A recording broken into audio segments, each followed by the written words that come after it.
Hello there. So today I'd like to try something that I've never tried before, and that is to make a braid, a three-piece or a three-rod or three-strand, whatever you want to call it, a braid. So I've got these three thin rods here, and so I was kind of thinking about, I've seen people do braids before, three or six or whatever it may be, and typically in the videos I've seen, they always use a torch. They'll secure one end, maybe weld one end, and then they'll, use a torch and then bend as the pieces heat up. So the heat's very local. But, I don't have a torch, and so I want to try to do this just by using my forge. So what I thought is the first step is, I have to be able to hold these in my vise. So they're round. So what I'll do is I'll flatten these out a bit, and then I'll get them together where they fit tightly when they'll be held in a vise, and I'll probably put a piece of wire around them just to hold them steady. So this way, because your actions are going to have to be pretty quick, and then after that, I looked at a video online, a pretty good video about how to braid, just with rope or with hair or whatever. Not my hair, that's for sure. So the idea, I guess, let me grab the old whiteboard here. Bit of a mess here. I don't know if you can see that. So, imagine you've got three pieces, right? So it's simple enough. So you join them here some way, and then once that's joined together, and then you heat a certain section, then the first step that you want to do is to separate two into to one side and one to the other side, like such. So then once that's done, then you take the one that's the farthest out on the two side and bring that over. So that'll be like, you have this piece, and then that one there will come over here. And then you take the farthest one out on that side and bring it here. And then again this way, and then this way, and then this way. Obviously, it's not going to be so splayed out like you see it here. It'll be tight together. So I'm not sure if you can quite see that, but I think you get the idea. So like I said, it'll be like you've got the three, they join together like such, two come out, and then this one on the end here will come out will come back this way, and then that way, and this way, and to weave it. So the problem that I feel like I'll run into is what? Is that with the forge, the heat is not very localized. I mean, I can to a degree, depending on how far I stick this in, get the heat here or here or wherever it might be. But what I imagine is going to happen is okay, I'll heat it, and let's say a section like this much is heated up. So when I go to bend out, it's going to probably, I imagine that the bends are not going to become very crisp. They're going to become like that, like in a longer arc, like such. And then that's not going to work very well. So what I might have to do is, I'm just going to give it a try, but what I might have to do is to heat it up and then cool it back quickly in a slack tub, and then work it quickly. And then another thing to keep in mind is my forge is only so big. So if the pieces are splayed apart and they're cold, that's not going to work. So the very last step, before going for another heat is to just, push them back together a bit so they'll fit back in the forge. So yeah, then we'll just see how it goes. It might work out, might not, but let's give it a go.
I've got my vise turned around and it's not supported well at the bottom, so it's kind of rocking and rolling here, but it's no bother to me. So what I thought was going to happen happened. The loops are just too wide, so the braid is not winding up to be that tight. Also, it's very hard for me at the end to bring those pieces back straight, but luckily I can just stick that front end into the forge and get enough heat to continue this just a little bit.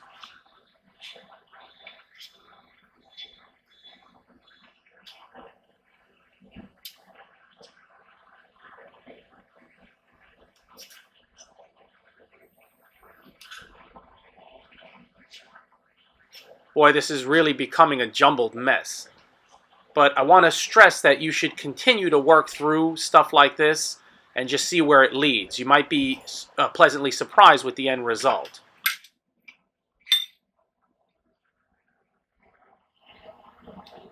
So this thing just looks ridiculous, and I'm really winging it at this point.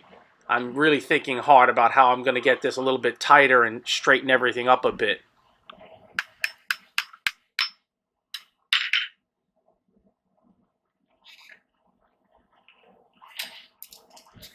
Holy cow, what a mess.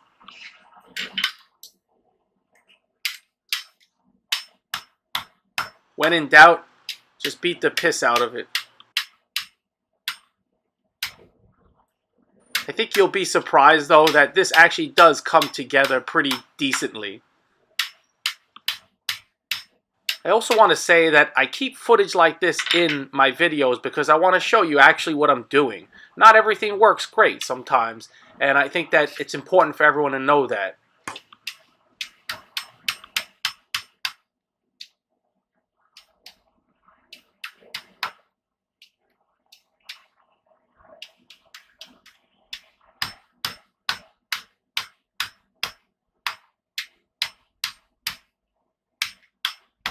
This is where it starts to take a little bit of shape, and I can see that this might make a decent handle.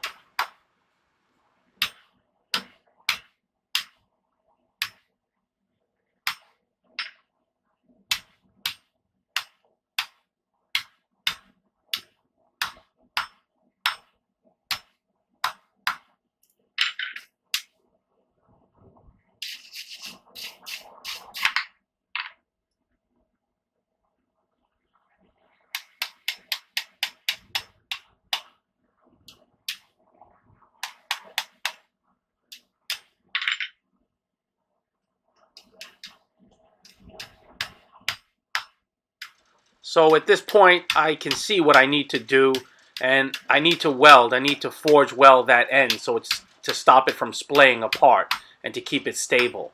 So I'm just preparing that a bit right now. I really didn't want to have to forge weld.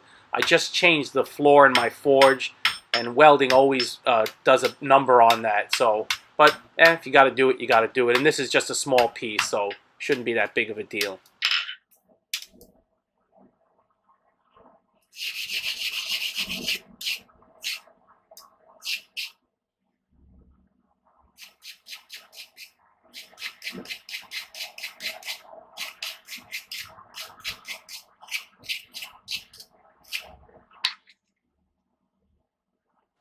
This is just straight borax. I don't weld enough, I hardly weld at all to make anhydrous borax.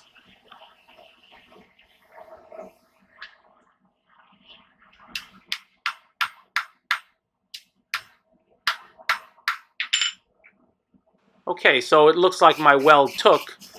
Could have been much better. I can see seams, but the three pieces seem to be cohesive, though, and that's all that really matters for this piece.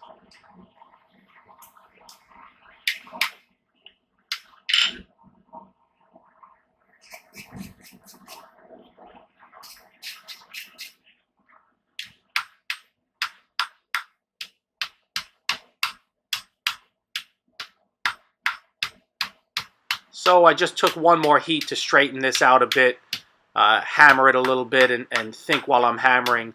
I think what I would like to make of this piece is maybe turn, that'll be a handle end, and then the other end, maybe I could make a turning fork for steaks, or I could make a poker.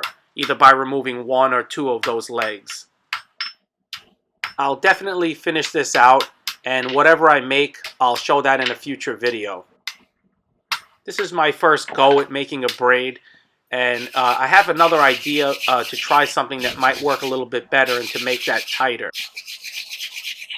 Thanks so much, everyone, and Merry Christmas.